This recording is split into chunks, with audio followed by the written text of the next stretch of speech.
The most frequent question people ask me as a taxi driver to the Amish is, how can the Amish justify riding in a vehicle if they do not believe in owning a vehicle? I have right here the Van Rider's Handbook. This was published about 20 years ago.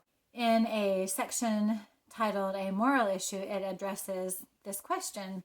So I will just read directly from their words. As in anything else, a perfectly good thing can be misused. It seems travel is becoming an ever-increasing part of our lives. There are legitimate reasons for traveling, which might include one or more of the following: to visit friends or relatives, for health reasons, for business reasons, land shopping, or moving from one community to another, social reasons such as funerals, weddings, religious services, parochial school meetings, etc.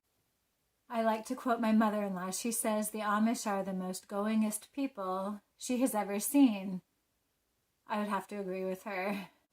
In this handbook, it states that there are reasons for which motorized vehicles should not be hired, including the following: to sporting events such as ball games, or to places of amusement such as Silver Dollar City, Disneyland, carnivals, and fairs. The Amish have hired me many times to take them to auctions, to the zoo.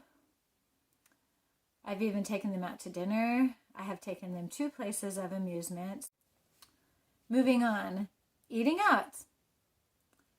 Since we do not own cars, why would we hire someone to take us where it costs a lot of money for food, which is not as good as Mom can make at home?